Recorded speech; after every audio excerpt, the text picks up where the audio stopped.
Holly Bobo's terrifying abduction was heard and even seen by family. But despite witnesses and a rapid response from law enforcement, she and her captors slipped through their grasp. What followed was an extensive search operation, but only after frustrating delays and sheer incompetence. And sadly, Holly's disappearance would extend from hours into years. Police officers would eventually arrest a total of 7 suspects, with all of them claiming they were innocent despite having various links to Holly's fateful day. But as the community grew angry, the police grew desperate, and alongside their desperation came questions of corruption and coercion, further muddying the waters. So, what happened to Holly Bobo? How did her captors get by unnoticed? Would she ever be found? And who precisely was responsible?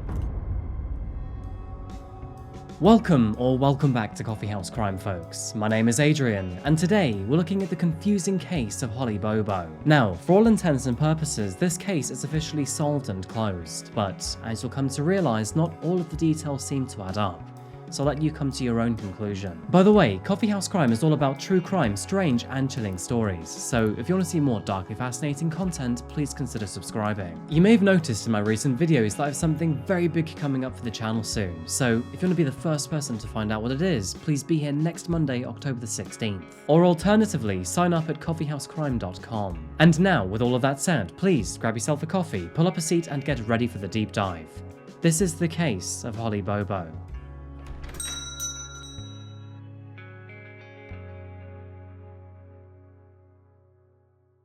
Welcome to Tennessee, folks. Now, correct me if I'm wrong, but I don't think we've been here in the volunteer state before. As the birthplace of Jack Daniels, Mountain Dew, cotton candy, and moon pie, our livers and stomachs have much to thank the state for. But if you do manage to survive a diet of these 4 things, Tennessee has some incredible parks to walk off the calories. The Great Smoky Mountains National Park had more than 12 million visitors in 2020 alone, and let me tell you, it has some absolutely breathtaking scenery. And for those of you looking for a more urban setting, Nashville is well known for its live country music, with millions visiting Broadway Nashville every single year. Today's case takes us 100 miles southwest of the capital to a small city named Parsons. And with a population of just 1,200 people, there is really not much to say about this place. To be honest, I'm surprised it can even call itself a city. I'm struggling to find anything of note about this place, folks. So moving on, let's instead jump straight into our story today. One of those born just outside of Parsons in a community named Darden was Holly Bobo. Holly Bobo was no stranger to the slow country lifestyle usual for the area that she grew up in. Surrounded by forests and long stretches of empty road, she was a classic Southern American girl, raised by her father Dana and mother Karen. She and her brother Clint were good friends throughout their childhood and spent much of their time outdoors with the other kids. When it came to a peaceful life, this family had it made, living in a home that their parents built with their own 2 hands. Holly was exposed to various outdoor activities from her childhood, and naturally enjoyed fishing, hiking, swimming, and hunting with her family. She was an academically bright child too, and excelled both in the classroom as well as socially with her friends. Now, despite being shy, her bright smile and sweet demeanor made it difficult for anyone to dislike her, and coupled with her personality, she had a beautiful singing voice and often sang at a local parish. Moving into high school, her natural charm and good looks caught the attention of another boy named Drew Scott, and soon after meeting, the two began a relationship. The couple happily stayed together throughout high school, and by the time Holly was 20 years old and studying at the University of Tennessee, the two were still deeply in love. Long distance thankfully wasn't required either, because although she was enrolled at the University of Tennessee, Holly studied out of a satellite location called the Martin Parsons Center, which was much closer to home. Due to her kind and caring nature, it is no surprise that Holly chose to study nursing. She got along well with adults and children alike, and her soothing southern accent was loved by many. Moving into the year 2011, everything seemed to be going great for Holly. She was academically flourishing, had great relationships with her family, friends, and partner, and had grand plans for the future. Everyone around Parsons both knew and loved Holly, which is why on April 13th, 2011, people were struck with shock and disbelief at the news. It was on this day, and without any warning whatsoever, that Holly suddenly vanished from her home, and the news came with several extremely concerning details. This story begins on the morning of Wednesday, April 13th, 2011. The weather was cold, and the sun was still yet to rise. Holly began her day at 4:30 AM, getting ready to study early, and after setting up at the kitchen table, she worked through her notes until around 7:30 AM. At this time, Holly noticed a phone buzzing beside her, and after looking at the screen, she noticed that her boyfriend Drew was trying to call her. Picking up the phone, they briefly spoke about what he was up to at the time, which just so happened to be turkey hunting. Drew told Holly that he was hunting on her grandmother's property nearby, and after speaking for a few moments, she hung up the phone and returned to her studies. By now, both of Holly's parents were up and were heading out the front door on their way to work, whereas her brother Clint was still fast asleep in his bedroom. After her parents left the house, the neighborhood around Holly's home stood quiet in the early morning hours. Being a smaller town in the southern half of Tennessee, you could say the silence was considered to be normal as the sun rose. But sadly, this silence would not last for long. Without any warning, a piercing scream suddenly rang out, penetrating the morning's stillness. A neighbor about to leave for work heard it immediately, and after looking around to see what the commotion was all about, he noticed that it came from the Bobo family residence. Concerned that someone may have been injured, the neighbor's mother called Karen Bobo herself. Now, although Holly's brother Clint didn't wake up from the scream itself, he soon awoke from the sudden barking coming from the family dogs. In a state of confusion, he rolled out of bed and looked outside the window, and at that very moment, he noticed two people kneeling close together inside the garage. One of them appeared to be his sister, but he unfortunately could not recognize the other. Concerningly, the man was covered head to toe in camouflage clothing. Now, Clint knew that Drew was an avid hunter in the area, and being dressed head to toe in camouflage, thought this was probably the guy speaking to Holly. Sadly though, he couldn't hear what they were talking about. However, it was quite obvious that Holly was not happy. She sounded upset, and her body language reflected this. As Clint continued to watch from the window, he heard several words come out from Holly's mouth, two of them being no and why. Curious about all of this disruption, he picked up his mobile phone and then called his mother, and after getting through to her, he asked her if Holly was going to school today or going home with Drew. And that is when his mother screamed back, "Clint, that isn't Drew. Grab a gun and shoot him." Still unsure himself, he asked his mother if she was certain, and that is when Karen hung up the phone. Clint looked back out the window to see what was going on, and after glancing up, he saw the two briskly walking towards the woodlands.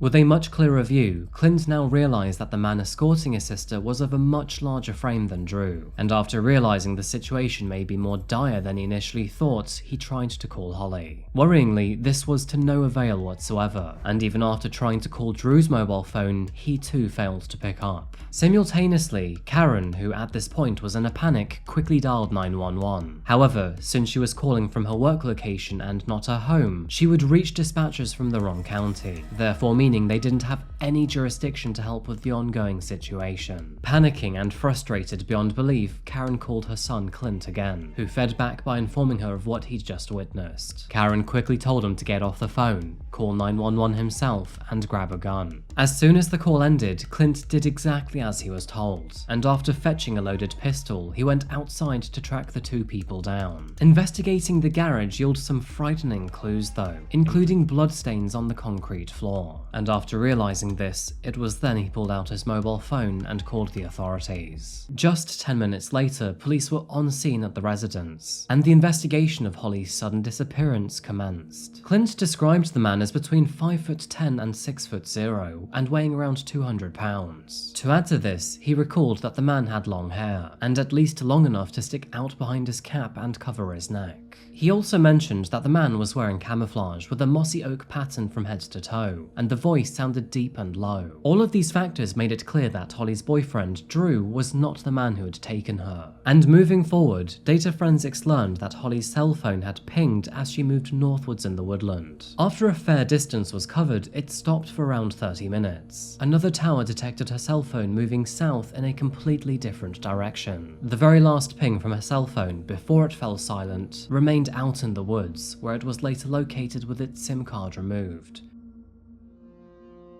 Soon after her disappearance, Holly's parents arrived home to find the front yard flooded with law enforcement. But despite the sheer number of them, no one seemed to know what to do. It appeared that no one was taking charge on beginning a search party, or even beginning to speak to nearby neighbors. Not only were the police slow to begin the search, but they were also very hesitant to treat the family residence as a crime scene. People walked all over the property, and nothing was sectioned off for forensic evaluation. This even including the garage, which had blood stains on the floor. Now, perhaps these small-town officers were not prepared to deal with such a dark situation, but either way, many agree that common sense was distinctly lacking on that morning. But finally, after mounting pressure from Holly's family, police mobilized and began to search the area. Officers searched the woodland surrounding the family home and began to talk to the neighbors. And as the search continued, more manpower was used to expand the area. But as the day passed, Holly and her captor or captors continued to elude police. And there were other worrying details to think about too, because all of a sudden, Holly's belongings began to appear all around town. First, her lunchbox was found, and then a receipt with her name on it. Then her school card appeared, and finally, her mobile phone was found in the woodland. As previously mentioned, that was with the SIM card removed, indicating that Holly or someone else did not want her to be found. Law enforcement began to dig through their database, searching for anyone on file that may match Clint's reported description. Eventually, local authorities would zero in on a locally registered sex offender, and his name was Terry Britt. So, my question is at this point in the story is, why did they initially target Terry? As it turns out, Terry had been convicted of multiple sex crimes in the past, targeting women that had the same age and size as Holly, so this understandably concerned officers. In addition to this, the man also had the same height, weight, hair, and accent as Clint had described, which of course didn't do him any favours at all. Saying that, the authorities needed concrete evidence to support this theory, so they tapped his phone line and then eventually searched his home. However, after weeks of monitoring, they determined that nothing substantial could link him to the crime, and so he was eventually let go. Without any other clues to help further the investigation, and with the community growing more and more angry by the day, the authorities were desperate to make some progress. And meanwhile, Tennessee, known as the Volunteer State, was really living up to its name, because over the following weeks, the entire community helped to search for Holly. But as weeks turned into months, nothing else was found, and sadly, the slow but steady rumbling of time seemed to destroy all momentum in the investigation. Eventually, Holly's case turned cold. As the months passed by, terror turned into severe depression and agonizing worry, and Holly's family felt let down by the agencies that were supposed to help them. I mean, if the police couldn't find their daughter, then who on earth could? Now, anyone who's been here for a while will know that I often say this, but silence can be the loudest thing in a room, and the silence that Holly's absence had created was overwhelming for her family, friends, and community. As you may know, the first 72 hours are critical in any disappearance. Much of the evidence remains fresh, media coverage is at its strongest, and survivability rates are much higher. But with Holly gone for weeks, months, and now years, hope of finding her alive was becoming cruelly bleak. As you can imagine, rumors spread like wildfire in small communities, and the people of Parsons did have their suspicions as to who may have taken Holly. The public's opinion of law enforcement turned rather frosty too, as many believed that the situation had been poorly handled by officers. Feeling the pressure continually mounting, the police increasingly began to grasp at whatever straws they could.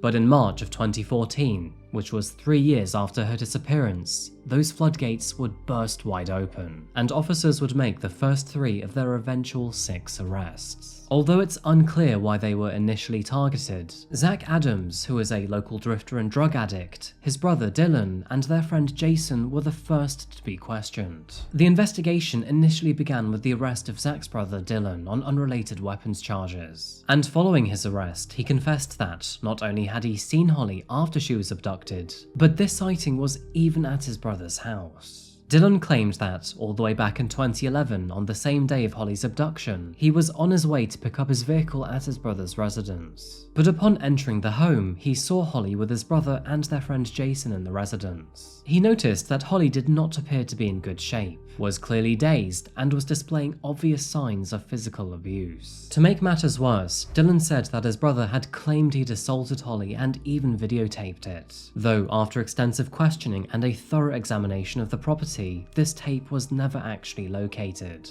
To add to this rather damning information, Dylan confessed that Zach had been wearing camouflage that day, which, unknown to him at the time, matched the description made by Clint. The problem with Dylan's story, though, was that he later claimed that police had coerced him into giving this false information. And to make matters even worse, many people in the public actually believe this to be true, and this is because many of the upcoming details don't quite add up to his story.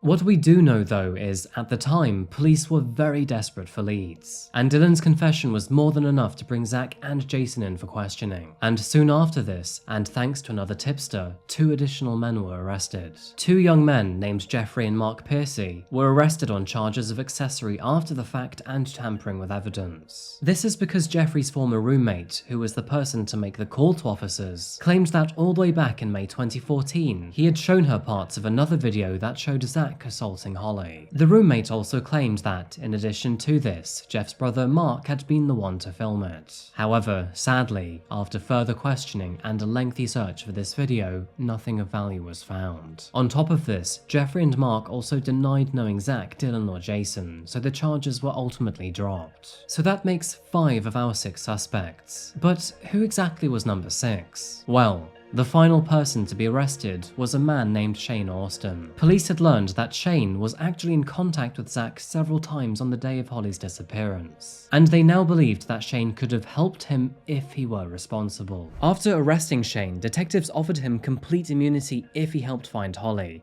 But for whatever reason, he refused this deal, which was then officially withdrawn. And in a rather shocking twist to the story, but in April of 2015, Shane was found dead in a Florida hotel room after taking his own life, taking any possible secrets with him to the grave. Whether or not we will actually ever know if Shane was involved in Holly's disappearance, we will sadly never know. But what was becoming increasingly clear is that Holly's case was beginning to heat up again, and the newfound momentum would sadly come with tragedy too. Because in September of 2014, Holly's remains would be found only 20 miles away from home.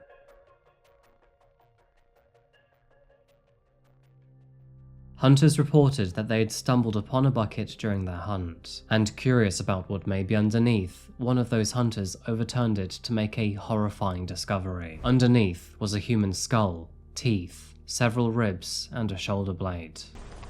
They searched by ground. They searched by air, and they searched within themselves. I'm gonna let it shine. We were looking for somebody that we weren't sure if we were ever going to find. Until one day, last September, and the seemingly interminable road to finding Holly led here. You'll kind of walk and look. Serendipity is a word often pinned on someone who finds something they aren't looking for. And we'd walk right down this ridge right here. But by his own admission, Ginseng sort of looks like these baby hickory trees. Larry Stone will tell you anytime he was ginseng hunting these past 4 years, he wasn't just looking for a plant. You're almost the perfect person to be searching for her. Well, 90% of the people that find people are hunters.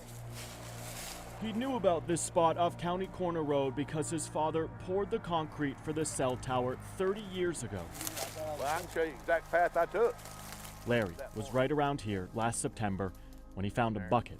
I was facing the ravine this way, and it was like somebody, hey, turn around, here I am. He turned around and then found something that would change this case forever. You're standing there looking at remains that you know belongs to somebody that was loved, and you're sitting there looking at the ground, and you're seeing your daughter laying there in her place. It hits home.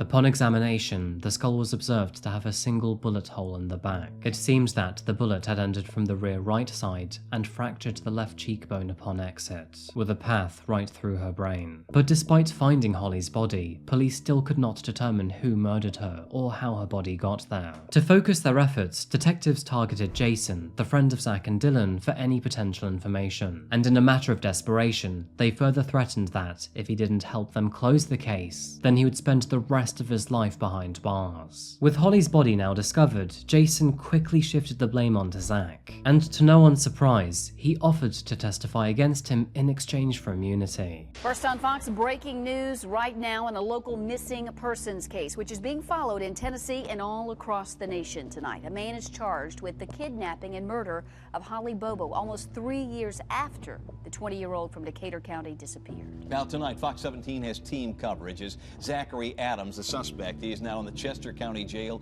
indicted in this case. The question at this point, how law enforcement linked him to Holly Bobo's disappearance and murder. Fox 17's Michaela Lewis is live in Parsons right now with details on the investigation and the suspect. Well, Scott and Stacy, right now, Zachary Adams is being held without bond tonight in Chester County for the murder of Holly Bobo. Now, with the 3-year anniversary of her disappearance approaching April 13th, you can still find signs like this placed throughout Decatur County here, still supporting the Bobo family, but now praying for a different cause. In September of 2017, 6 years after the abduction of Holly Bobo, Zach Adams was the first to go on trial. And with Jason as the state's key witness, he clearly outlined what he believed happened to Holly. Jason Autry is no stranger to courtrooms. He, like his one-time friend Zach Adams, is accused of killing, kidnapping, and raping Holly Bobo. I did not kidnap, I did not rape, and I did not kill Miss Bobo. And I did not. But I lied and said that I didn't have no details to it. The plan, Autry testified, drive to the Tennessee River, gut the nursing student's body, and throw her in so she wouldn't float. And I grabbed the upper torso of Miss Bobo. Zach come around, let the tailgate down. I brought the upper torso to the end of the tailgate. But Holly wouldn't be dumped in the river that day. She was still alive. I see the foot move, a movement, and a sound of distress that sound like, come out of her voice, come from the blanket. Autry then told jurors that Zach went into his pickup truck and grabbed a gun. Boom! The gun sounded, the gun went off. One shot. If true, the testimony would be consistent with a medical examiner showing a bullet hole in Holly's skull. The real reason that we were there was to show Clint how to manufacture meth. He said we got there early. She come outside screaming and raising hell. Jason claimed that in the early morning of April the 13th, 2011, he, Zach, and Dylan arrived at the residence to pick up Holly's brother, Clint. Breaking Bad style, the trio were apparently there to teach him how to manufacture methamphetamine, which is something that, even to this day, Clint very strongly denies. It was at this moment that Holly came out of the house and yelled at them to leave the property, and in order to stop her from shouting or causing a scene, they decided to abduct her. The prosecution alleged that Jason was the only one who could have led Holly into the woods, as, accordingly, he was the only one who matched Clint's description. Reconvening in the forest, all 3 men took Holly to a nearby barn which was owned by Jason's grandmother, where they then tragically assaulted her. And after Zach tried to murder her, he wrapped her body in a carpet. But after transporting her body 20 miles away and near the gravesite, he realized that Holly was still breathing. This is when he shot her once in the back of the head before dumping her body. Evidence shown at court would not do Zach any favors either, because surveillance footage would show his white van driving around the neighborhood on the day of her disappearance. And several witnesses, including Zach's girlfriend at the time, testified that he made worrying statements which at least partially implied he was responsible for her death. She would even testify that Zach threatened to, quote, tie her up and make her disappear just like he did to Holly. Zach made the comment, said they'll never be able to find her. Then this damning statement, an apparent threat made by Zach Adams. He said he would tie me up just like he did Holly Bobo and nobody would ever see me again. A steady stream of witnesses as this case moves as quickly as the falling rain. Following his arrest, Zach also allegedly threatened his brother, saying he would put him in a hole beside Holly if he didn't keep quiet. After presenting the evidence on September the 22nd, 2017, the jury found Zach Adams guilty of first-degree murder, aggravated kidnapping, and aggravated sexual assault. He was therefore sentenced to life in prison without parole, plus 2 consecutive terms of 25 years for the kidnapping and sexual assault charges. His brother, Dylan, was next to the stand, and on January the 18th, 2018, Dylan pled guilty to charges of facilitation of first-degree murder and aggravated kidnapping. He was therefore sentenced to 15 and 35 years respectively. Despite their convictions, Zach, Dylan and Jason all deny their involvement in Holly's death, and furthermore, blame the state for their coercive tactics. Many people who followed the trial do agree that not everything seems to add up, and that, on top of this, not all of the evidence used seems to be beyond all reasonable doubt. Zach's defense team would also claim that the state used unethical techniques to coerce a confession out of his brother. Because, if you remember, Dylan was initially arrested and interrogated on unrelated illegal possession charges. And most of what Dylan initially confessed to would not match the evidence that was later found. So, as you can see, not everything is straightforward. On top of all of this, Zach's defense team also claimed that Jason fabricated the story in exchange for a reduced sentence. And if that wasn't enough, it was also highlighted that, out of all of these suspects, nobody actually matched Clint's description. You see, Dylan, Zach and Jason were either too tall, too slim, or too heavy to be the camouflaged man. And although Shane, who ended his life in 2015, had the correct weight and height, he didn't have long black hair, sporting short red hair instead. To make matters worse, one of the case's lead investigators even testified in the defense of Zach, Dylan and Shane. He claimed Shane had successfully passed a polygraph test, that their alibis checked out, and that Zach's cell phone pinged several miles away at the time Holly was abducted. So, despite their convictions, there is still much debate on what actually happened that day, and this sadly raises several other big questions too. Had the police been so desperate to close this case that they decided to use Jason as a scapegoat? Were the Adams brothers even involved at all? And did Shane have anything to do with this case? But amidst all of this confusion, blame and smoke and mirrors, it is easy to lose sight of what really matters in this case, and that is the life of Holly Bobo. Sadly, Holly joins a long list of young murder victims covered on this channel. She was a bright student at the very beginning of her independent adult life. Intelligent, sweet, and well-natured, there wasn't much to dislike about her. But sadly, her killers didn't share any of these same qualities. A complicated case, represented with a simple symbol. Pink ribbons are still all over Decatur County. Holly Bobo is gone, but not forgotten. Our lives have forever been changed by this tragedy. Decatur County Sheriff Keith Bird is a close friend of the Bobo family. He remembers when he bumped into Holly just a few months before she disappeared. I think about that often, about the last time I saw her. And, little did I know the next time I would see her would be Sunday. Sunday, when two hunters found Holly's skull in a wooded area.